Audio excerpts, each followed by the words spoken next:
Wow. Whew, I don't want to leave that zone I'm in right now. Oh, it's nice. Oh, let's see. Michelle DeCrest and Judy, you're in the house, aren't you? Well, this is a true story. There was a pastor, and he was at his church, and he had a kitten stuck up in the tree on the property. This is a true story. It would not come down. Despite the pastor's efforts, he just could not get. He tried warm milk. He tried coaxing, talking softly to it. It would not come out of that tree. The tree was too flimsy for the pastor to climb. So he had a clever idea. He tied a rope to the tree, and then he tied the rope to his car, and he slowly pulled forward and bent the tree just enough so he could grab the kitten. He got out to take a look, and it was all going well, and he thought, I can go just a little bit more. So he goes just a little bit more, and with that, the rope snaps. And the tree snaps back, and the kitten is launched into the air, into the sky, and the kitten disappears. Devastated, the pastor searched the neighborhood for hours, and nothing. The cat was not to be found. Finally, he just looked up to the heavens and said, Lord, I commit this kitten into your care. And then he went on with his life. There was nothing he could do.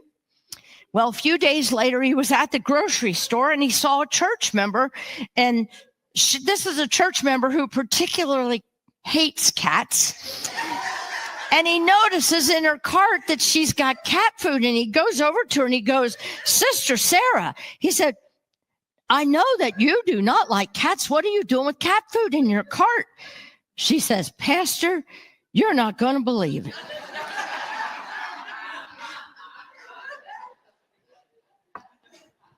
A couple of days ago, my daughter came in the house as she always does, begging. Can't we have a cat, Mama? Can't we have a cat? And I'm always saying, no. And this day I said, no again. And I said, if God gives you a cat, then you can keep it. Pastor, I'm serious. I watched her go out in the yard from the kitchen window. She knelt down on her knees, asking and praying for a cat, and I saw it with my own eyes. A kitten came flying out of the sky with its paws like this, and it landed right in front of her. The moral of this story, never underestimate the power of prayer or God's sense of humor.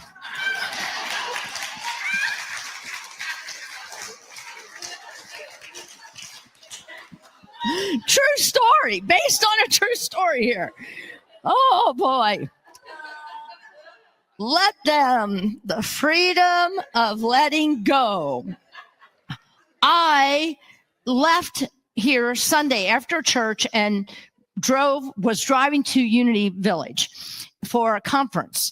So that is our home base here for Unity. It's now called Unity Worldwide Ministries and Unity World Headquarters. But get ready, because that name's going to change in a good way. But I'm getting ready to leave, and my son-in-law, Mike, texts me, and he attaches to this text, Kathy, you got to listen to this on your ride. And it's what he sent me, I listened to over and over, and it literally changed my week. And it especially changed my day yesterday, and you'll hear about that later. He sent me a podcast called The Let Them Theory. Let's go to that. Has anybody heard of Mel Robbins and The Let Them Theory? Yes. She's got the book. She's got the podcast. For me, I was listening to the podcast. This woman, I believe, was a CNN reporter for years, traveling reporter, and now started a podcast, and she is number one in the world as a podcaster. I'm telling you, she's really got some good stuff out there. So I'm listening to this. And he said, you got to listen to it. I'm telling you. So at first I listened. You ever listen to the introduction or the trailer, right? So, and she says, if someone wants to leave a conversation, let them. If a friend cancels plans that you were really looking forward to having them be with you, let them. I'm thinking, what? And then she said, if someone doesn't show up how I hoped them to show up, let them. I'm like, oh, I don't know if I'm going to agree with this one, right? Come on. I'm just being serious, right? Well, then she says, when I stop chasing, convincing, or correcting, I feel lighter. I feel free. Isn't that what we all want? Okay, I'm going to listen to this. I want to live a lighter, freer life. I want to have more peace in my life. So, have you ever caught yourself getting frustrated because someone didn't act the way you thought they should? Come on, parents and grandparents. Just right there, right? Got a spouse or a significant other? Right? My husband is giving me daggers right now. Oh, no, he doesn't. Oh, oh, gosh. This is my sister. Maybe it was your spouse who didn't load the dishwasher the right way. They've been married 30 years, and he still does not load the dishwasher the right way. Or a friend or someone who didn't return your text, or a coworker who just doesn't see things the way you do. And you think, if they would just listen to me. We've had that conversation too, haven't we? If he just listened to me, right? Everything would be better. But here's the truth. They're probably not going to change. 30 years of marriage, my sister's husband still will not load the dishwasher the way she has shown him multiple times. And gets so bad that she goes in there and rearranges everything again. He does. He found peace. He lets her. And he doesn't say a word. Now, her reaction is a different story. I heard about a woman who spent hours trying to convince her grown son to make healthier choices. Every phone call turned into a lecture, and every visit ended up with frustration. One day, a friend said to her, what if you just let him make his own choices? So she did. She stopped nagging. She stopped worrying, and she started loving him as he was. Months later, she noticed he's looking better than ever. He's making choices on his own. He finally had the space to grow. She found peace, and he found freedom. Letting them doesn't mean you stop caring.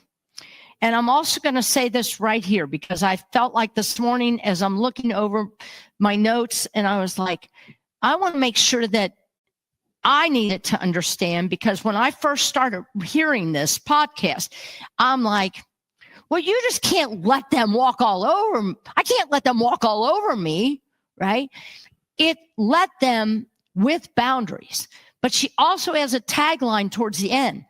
Let them and let you be true to you. So it doesn't mean that you don't stand up in your truth. So The Spirit is working. It's an act, literally, letting them is a spiritual trust. Spirit is working in everyone's life, even when it doesn't look like it. That's hard, isn't it? I'm going to say that again. Spirit is working in everyone's life, even when it doesn't look like it. Always, it seems like every Sunday I say this, I can't help it, but I've always done this. Check the news app in the morning just to make sure that there hasn't been something that I need to address here on a Sunday morning. And I just feel like I'm a broken record lately that you just turn it on and it's bam, bam, bam. You know, the first 5 things are just, how can I let them? How can I do the let them theory? But yet this let them theory is part of Unity's trusting divine order. And we know that. I see a lot of heads shaking, true. But this divine order trusting is not easy because our ego gets in there and gets hooked by that news headline. And then it distracts us into believing that's the truth when that's not the truth. I look at my Course in Miracles teacher who's coming on Monday. There's nothing but divine order taking place. Always. Even when it doesn't look like it, when it doesn't feel good, it is always taking place. Let's go to that next one.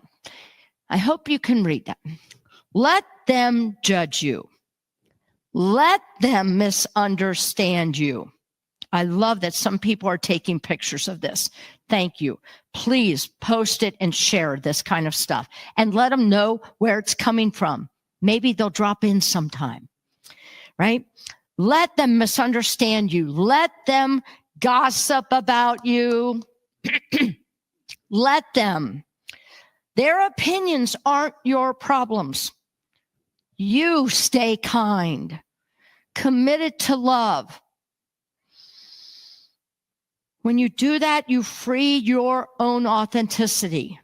No matter what they say or do, don't you doubt your worth or the beauty of your truth. Keep shining like you always do. I could just look at every single one of you and say, do you know how much you shine when you walk in that door? Who was it, Joe? Were you the one that said in the circle prayer this morning? He said the highlight of his Sunday is coming in this door and seeing all the smiles. It's so true. So we look at that. Now, here's my part of the story that I told you. It changed my week. I was at Unity Village with 120 plus ministers, licensed Unity teachers, Center for Spiritual Living practitioners and ministers. I am in a space of like-minded people all week. It was amazing. But then you come home and you don't quite have all that like-mindedness. And so I'm to do a memorial, a celebration of life service yesterday, not here, but away for a friend of mine for 35, I think we figured 40 years. He had been a friend of mine. So as typical, I've got the order of service laid out on Friday night. I did that, sent it over to the funeral director so the funeral director knows and they know what music to play. There's a lot of organization that goes when you do a service like that. So I arrive and I'm talking to the person behind the desk, and she ended up being the director for the day. So perfect, you're my person. Want to make sure you got my email. And all of a sudden, this very tall gentleman comes up next to me, very well dressed. And he says, now, I'm the gentleman that's going to speak after the Masons, but before you. And I said, yeah, I got that word yesterday. That changed a little bit, but no problem. I've got it here in my notes. Well, now, after I get done, I'm going to do, and he starts telling me that he's going to have the eulogy, and he's going to ask everybody to get up and share. And I'm like, I said, well, typically the eulogy I've got it here in the middle of the service. We usually start with a welcome and an opening prayer, and a little, I tee it up, and then we do the eulogy. Nope, that's not the way I want it.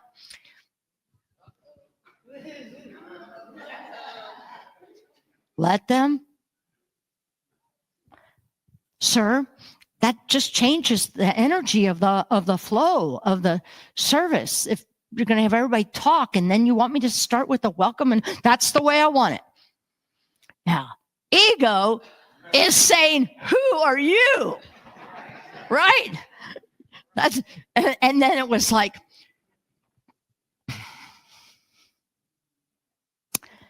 okay.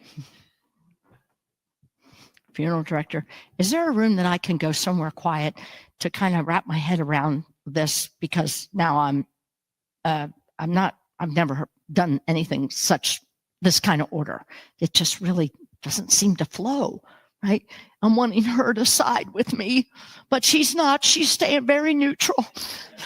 So I go into this quiet room, and I'm like, first thinking, I don't know who this guy thinks he is. Changing this. How am I going to do this? How am I going to make this look? How am I going to make this flow? Right? And then I'm like, let them, Kathy. You know how to do this. God's got this. My latest mantra over the last 3 weeks has been, all my needs are met. And it came from Eddie Watkins in one of his songs. So I say, all my needs are met. I'm in this room walking back and forth. It's the, what do they call it? Arrangements room. So I'm in with all the pieces of caskets that you can choose and all the urns that you get to choose. And I'm just like, all my needs are met. Let them. You don't need to write anything. Just let it go. Let it go, Kathy. You know how to wing it. And we're just going to go with the flow. Let them. It's not the way I would have wanted it, but it went absolutely fine. No one knew that there was anything wrong.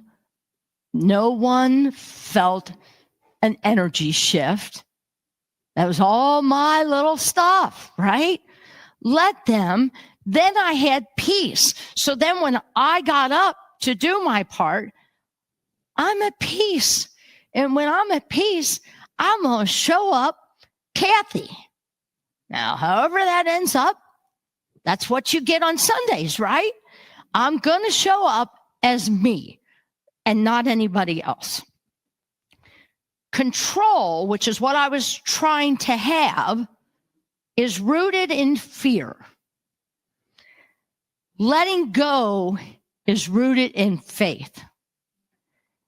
And that's what happened for me yesterday, was moving from fear to faith. Faith that a power greater than me is always in charge and that everything is in divine order, and I'll let it go. Instead of worrying about, this isn't going to work. This is not going to work. This isn't how Kathy would do a service, right? Phew. Jesus modeled this practice. He modeled it. He modeled this principle, I should say. In Mark 10, it's the story of the rich young ruler. And Jesus says to him, because the rich young ruler is very enamored by Jesus and his words.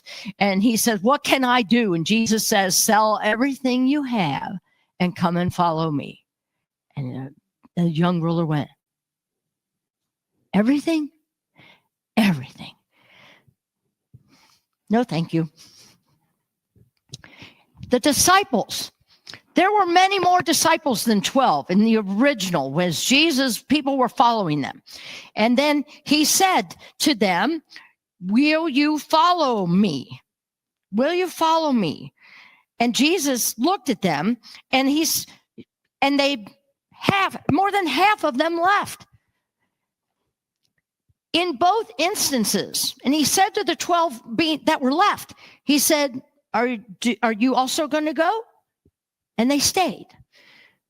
He never once in those two stories that I'm telling you, and there's more, but he never once argued with them. And you've heard, is that God calling? Just in case, I'm available. That I say this often, that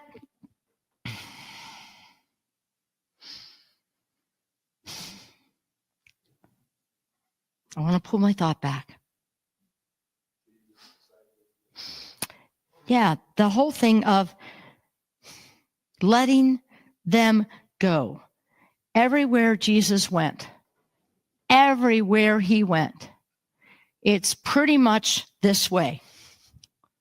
Blah, blah, blah, blah, blah, blah, blah, blah. Come follow me. He turned around, and more than not, they were staying back, but few followed.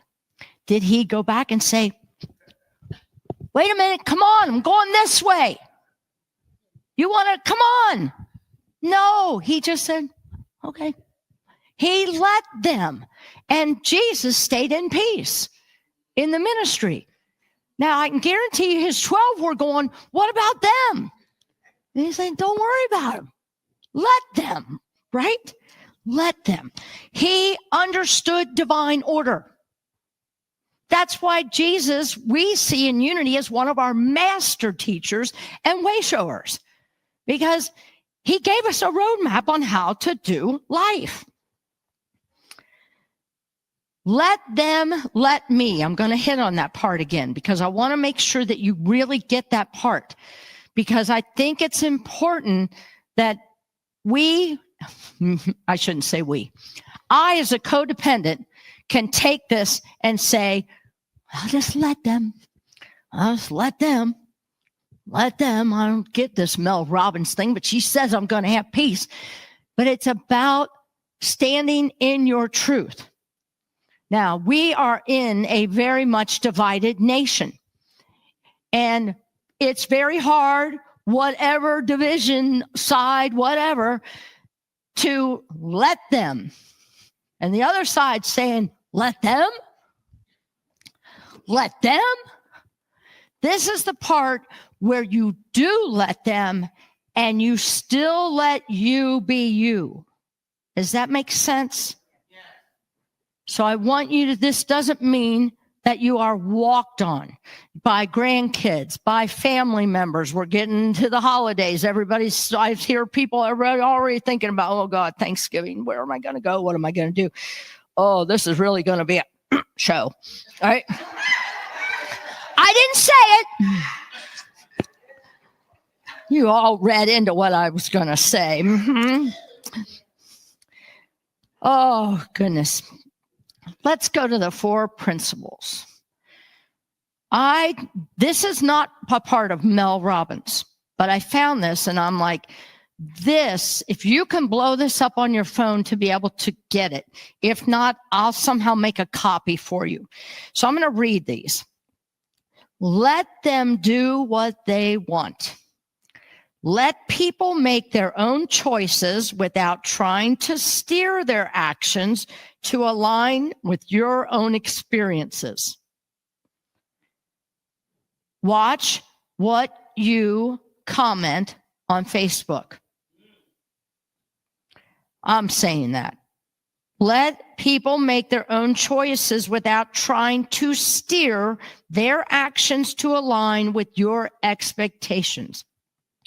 When you make a comment and you're trying to steer them to your way of thinking, what is that?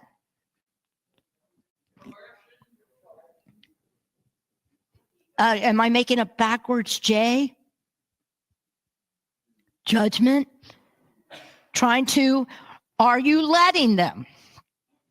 Now, if you're making a comment and you're not trying to coerce, what was the word you used?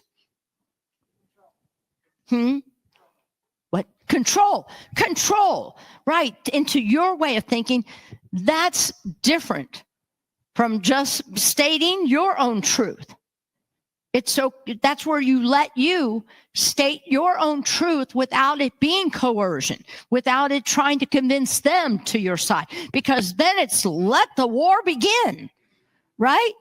Haven't you seen that? Where all of a sudden there were 2 comments and now there's 47 comments where everybody's back and forth and back and forth. I'm like, oh man, unfriend that. Unfriend that. I don't need to be seeing this war between people. No, there's enough on my news app to deal with that. What if just for today you let them? What if just for today you let them? So I'm going to go. The next one says, let them feel how they feel. People's emotions and responses are their own, and you don't need to fix or influence how they see things.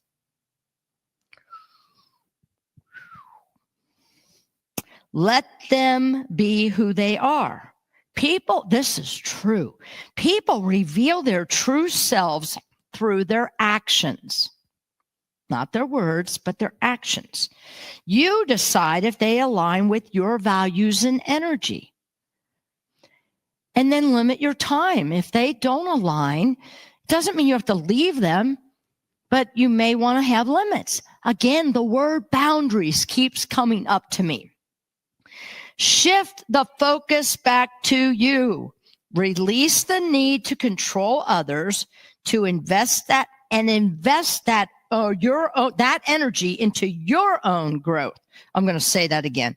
Release the need to control others, to invest that energy into your own growth, into your own boundaries, and your own self-care. Ooh. Letting them isn't giving up, it's waking up to the truth that we are not here to control others, but to be the presence of love and understanding and peace.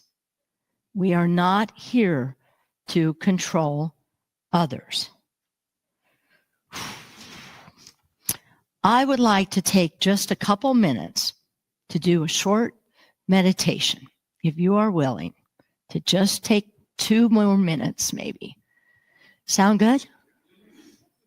Yeah, let's just take a easy breath in and just take in just some of these concepts. Maybe you've heard them before, maybe it's the first time. But how powerful the freedom of letting go can be. So as you inhale, breathe in the let them. And with the exhale, feel yourself releasing the need to manage, to fix, or to control. Let's take that in again. As you inhale, breathe in, let them, and exhale, releasing the need to manage, to fix, or to control.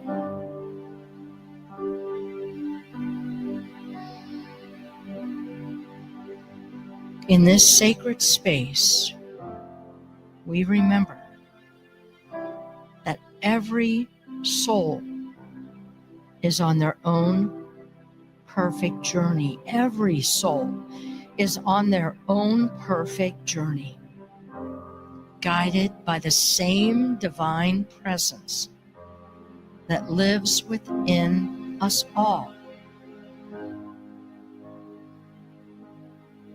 Within every soul is the same divine presence that lives within me.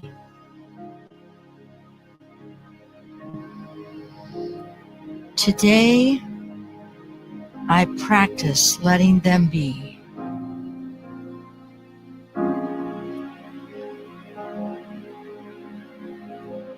I practice to let them choose,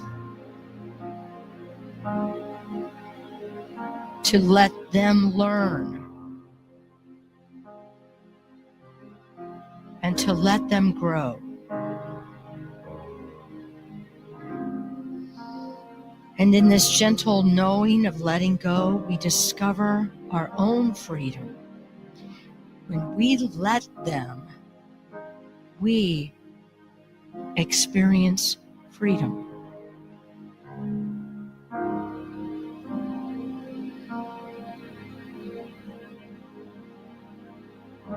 I trust that God is at work in every heart, every moment, and every unfolding. I trust that God is always working in every heart, every moment, and every unfolding.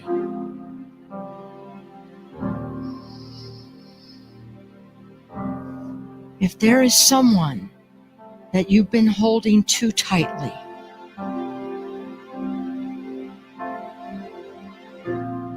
or someone you've been worrying about or trying to change,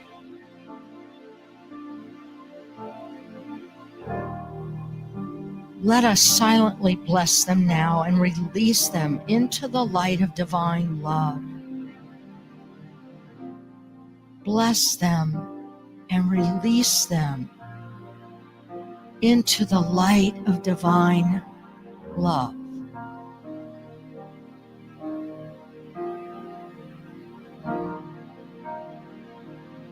Let us affirm for them, you are guided, you are loved, you are exactly where you need to be. Let us repeat that together. You are guided, you are loved, you are exactly where you need to be.